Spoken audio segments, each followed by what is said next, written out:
Hello दोस्तों, नमस्कार। स्वागत है आपका पीएस टीचर एकेडमी पर। आज डिस्कस करेंगे हिंदी वर्णमाला की जो हमारी सीरीज चल रही है उससे रिलेटेड एक्सप्लेन। ठीक है। और ये जो हिंदी वर्णमाला है सभी एग्जाम में मिलती है। ठीक है। रेलवे, एनटीपीसी, ग्रुप डू और UP TET, C TET, UG TET, N TET, ठीक है, सभी एग्जाम में मिलता है वर्णमाला। ठीक है। यहाँ पर हमने जो हमारे स्वर हैं वो हमने कंप्लीट कर लिए थे। ठीक है। अभी स्वर जो हैं हमने सारे कंप्लीट कर चुके हैं पिछली क्लासेस में। आज जो हमारा टॉपिक होगा वो होगा हमारा टॉपिक व्यंजन। ठीक है। आज हम व्यंजन पे टॉपिक क्लियर करेंगे। ठीक है। और उम्मीद करते हैं कि आप घर होंगे, सेफ होंगे, सुरक्षित होंगे। ठीक है। और कोरोना से बचने के लिए आप अपने घर में बने रहें। ठीक है। तो कहीं बाहर ना निकलें, और बाहर अगर जा भी रहे हैं सब्जी वगैरह खरीदने के लिए तो प्लीज़ मुंह पे मास्क ज़रूर लगा के जाएं। ठीक है। और दूसरे व्यक्ति से 1 मीटर की दूरी बनाए रखें। ठीक है। तो चलिए, उम्मीद है कि आप घर में रहेंगे। ठीक है। और आशा करते हैं कि सॉरी, आपसे एक अनुरोध है कि बहुत से गरीब किसान, गरीब जो लोग हैं उनको खाना नहीं मिल पा रहा। ठीक है। तो आपसे विनम्र निवेदन है मेरा। ठीक, मैं बंटी सिंह। तो उनकी ज़्यादा से ज़्यादा हेल्प करें, मदद करें, उन्हें खाना पहुंचाएं उनके घर तक, उन्हें खाना खिलाएं। ठीक है। और सरकारी जो निर्देश हैं उनका पालन करते रहें। ठीक है। कहीं बाहर से आ रहे हैं तो सैनिटाइज़र का यूज करें, सैनिटाइज़र सोप का यूज करें, और साबुन से कम से कम 20-25 सेकंड तक अपने हाथ धोएं। ठीक है। और 9-10-12 तो मतलब दिन में लगभग हाथ धुलते रहें। और क्या कहते हैं कि गर्म पानी का ज़्यादा यूज करें। ठीक है। उससे जो वायरस है, जो कोरोना वायरस है, उससे लड़ने की थोड़ी शक्ति है, वो संक्रमण बना रहता है उससे। ठीक है। चलिए क्वेश्चन की ओर डिस्कस करते हैं। चलो, सॉरी, 1 मिनट गाइस।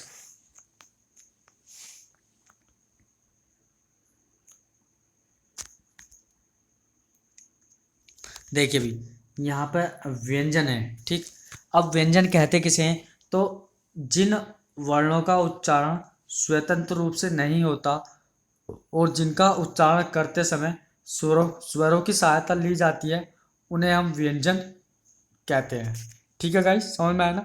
जिन वर्णों का उच्चारण स्वतंत्र रूप से नहीं होता और जिनका उच्चारण करते समय स्वरों की सहायता ली जाती है, उन्हें व्यंजन कहा जाता है या कहते हैं। ठीक है गाइस, आगे देखते हैं व्यंजन के भेद। ठीक। अब हम पढ़ेंगे व्यंजन के भेद। व्यंजन के कितने भेद होते हैं? तो व्यंजन के 3 भेद होते हैं हमारे। ठीक है गाइस। तो यहाँ पर पहला जो है, सबसे पहले हम बात करेंगे स्पर्श व्यंजन। उसके बाद हमारा दूसरा होता है अंतः स्तर व्यंजन। तीसरा होता है आपका उष्ण व्यंजन। अगर मैं स्पर्श व्यंजन की बात करूं तो स्पर्श स्पर्श व्यंजन की संख्या कितनी होती है गाइस? स्पर्श व्यंजन की संख्या 25 होती है। और अंतः स्तर व्यंजन की संख्या कितनी होती है? 4 होती है। और उष्ण व्यंजन की भी संख्या कितनी होती है गाइस? 4 होती है। ठीक। उसके बाद हमारे उत्क्षिप्त व्यंजन होते हैं। उत्क्षिप्त व्यंजन की संख्या कितनी होती है? उत्क्षिप्त व्यंजन की संख्या होती है हमारी 2 गाइस। ठीक है। और उत्क्षिप्त व्यंजन को नए व्यंजन के नाम से भी जाना जाता है, जिन्हें हम द्विगुण व्यंजन भी कहते हैं। चलिए आगे चलते हैं। सबसे पहले हम स्पर्श व्यंजन को डिस्कस कर लेते हैं। ठीक है। किसको? स्पर्श व्यंजन को। स्पर्श व्यंजन की संख्या मैंने कितनी बताई थी अभी गाइस? स्पर्श व्यंजन की संख्या मैंने आपको अभी अभी 25 बताई है। ठीक। अब स्पर्श व्यंजन जो होते हैं वो आपके, एक तो कै वर्ग होता है, उसके बाद हमारा च वर्ग आ जाता है। ठीक है। और उसके बाद हमारा क्या आता है? एक ट वर्ग होता है। और उसके बाद हमारा त वर्ग होता है। और उसके बाद हमारा क्या होता है? प वर्ग होता है। ठीक। यानी कि कै वर्ग, च वर्ग, ट वर्ग, त वर्ग और प वर्ग इसके अंतर्गत आते हैं। ये इन्हीं की संख्या मिलाकर कितनी हो जाती है? टोटल 25 हो जाती है।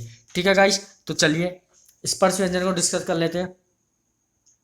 जिन वर्णों का उच्चारण करते समय श्वास वायु मुख के विभिन्न भागों जैसे कंठ, तालु, मुर्दा, दांत या फिर होठ का स्पर्श करते हुए बाहर निकलती है, उन्हें स्पर्श व्यंजन कहते हैं गाइस।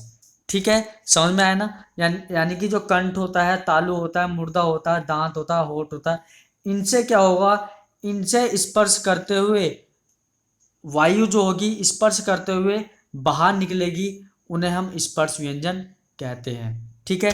चलिए आगे देखते हैं। देखिए भी, अब अंतः स्थ व्यंजन की बात कर लेते हैं। ऑप्शन क्या है? अंतः स्थ व्यंजन, जिन व्यंजन वर्णों का उच्चारण स्वर और व्यंजनों के मध्य का होता है उन्हें अंतः स्थ व्यंजन कहते हैं। यह संख्या में 4 होते हैं। अब वो 4 कौन कौन से होते हैं? एक तो य, र, ल और व, ये चारों अंतः स्थ व्यंजन कहलाए जाते हैं आपके। ठीक है, आगे देखते हैं। आगे हमारा ऊष्म व्यंजन। अब ऊष्म व्यंजन किसे कहते हैं? जिन व्यंजन वर्णों के उच्चारण में वायु उच्चारण स्थानों से रगड़कर ऊष्मा उत्पन्न करती है उन्हें ऊष्म उन्हें ऊष्म व्यंजन कहते हैं। यह संख्या में कितनी होती हैं? 4 होती हैं। से और है। ठीक, ये चारों क्या होती हैं? आपकी ऊष्म व्यंजन होती हैं। ये अंदर से ऊष्मा के साथ निकलती हैं। किसके साथ? ऊष्मा के साथ निकलती हैं, यानी कि रगड़कर उत्पन्न करती हैं, रगड़कर उत्पन्न होती हैं ये। ठीक है, और इनकी संख्या कितनी होती है? इनकी संख्या भी 4 होती है। ठीक है गाइस, चलिए आगे चलते हैं। देखिए भी, यहाँ पर वर्णों के उच्चारण स्थान की तालिका मैंने बनाई हुई है, तो वर्णों के उच्चारण के स्थान की तालिका आप देख लीजिए। ठीक है, एक बार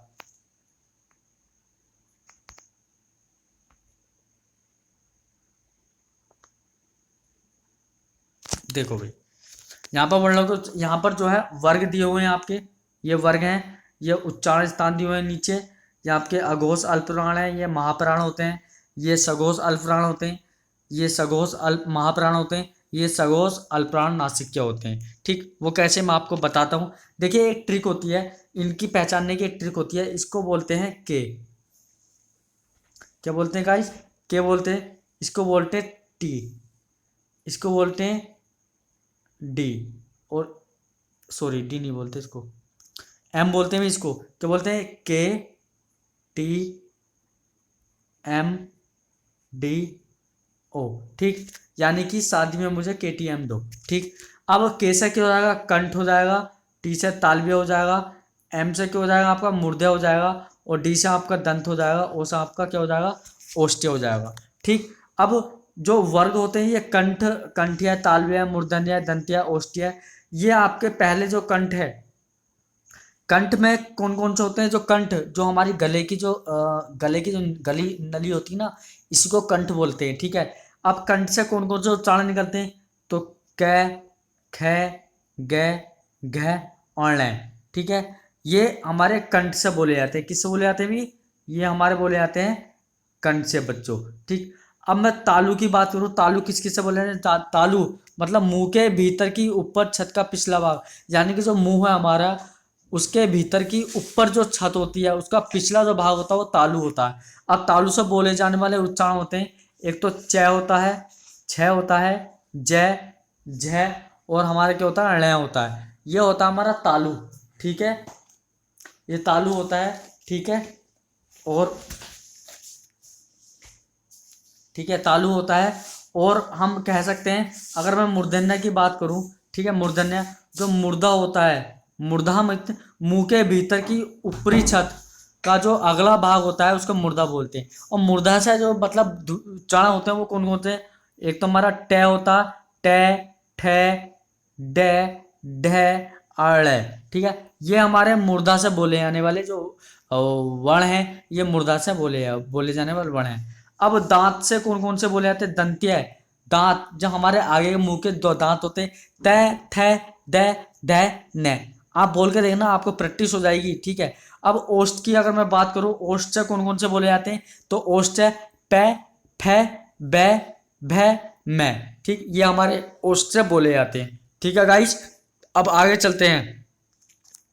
अब इन्हीं को, ये हमारा अघोष हो जाते हैं, ये हमारे अघोष महाप्राण, ये अघोष अल्पप्राण, ये आपके सघोष महाप्राण, ये सघोष आपके अल्पप्राण नासिक्य है। और हाँ बच्चों, यहाँ पर ध्यान देना, ये जो हमारे वर्ण हैं, ये हमारे कौन से वर्ण हैं भाई?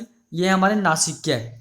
इसको नाक से बोले जाने वाले, मुंह के साथ साथ इनकी आवाज नाक से भी निकलती है। ठीक है, इन्हें हम नासिक्य व्यंजन भी कहते हैं। ठीक है गाइस, तो यहाँ पर अगर मैं और बात करूं, तो यहाँ पर क्या होता है? इसको हम अल्पप्राण बोल देते हैं, या महाप्राण, अल्पप्राण, महाप्राण और अल्पप्राण। ठीक है गाइस, चलिए समझ में आया होगा आपके। चलिए आगे देखते हैं।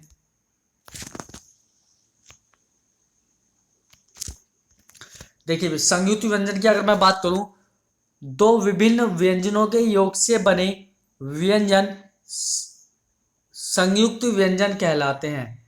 जिन व्यंजनों के मध्य को स्वर नहीं होता उनका उच्चारण संयुक्त रूप से किया जाता है, और इनको मिलाकर लिखने पर संयुक्त व्यंजन कहलाते हैं। ठीक है, यानी कि जो वर्ण होते हैं उनको मिलाकर लिखने पर वो क्या कहलाते हैं, आपके संयुक्त व्यंजन कहलाते हैं गाइस। अब देखिए आगे।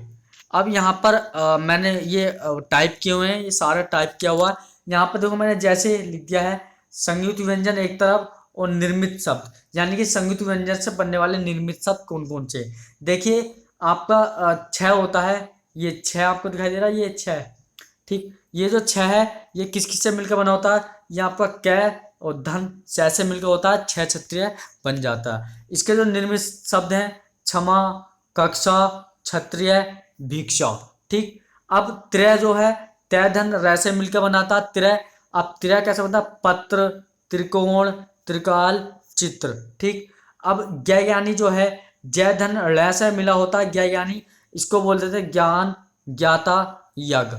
अब श्रेय श्रमिक वाला जो होता है, श्रेय श्रमिक वाला श्रेय जो बनता है सै धन रै से मिलकर बना होता है, इसको बोलते हैं श्रेय। अब इसके जो निर्मित शब्द होते हैं वो होता है श्रवण, श्रम, परिश्रम और श्री। ठीक है, ये संयुक्त व्यंजन होते हैं गाइस। ठीक है, और वीडियो पसंद आई हो तो प्लीज़ लाइक ज़रूर करें, शेयर ज़रूर करें और सब्सक्राइब ज़रूर कर लें। जो बच्चे नए आए हैं चैनल पर वो सब्सक्राइब करें, और साइड में एक घंटा होगा उस घंटे को ज़रूर दबा लें ताकि आपको नेक्स्ट वीडियो का नोटिफिकेशन तुरंत प्राप्त हो जाए। ठीक है गाइस, तो ये थी कुछ महत्वपूर्ण एक्सप्लेनेशन। ठीक है, तो मिलते हैं नेक्स्ट क्लास में नेक्स्ट वीडियो पे। तब तक के लिए जय हिंद, जय भारत, और आप अपने घर में रहें, स्वस्थ रहें, सुरक्षित रहें। ठीक है।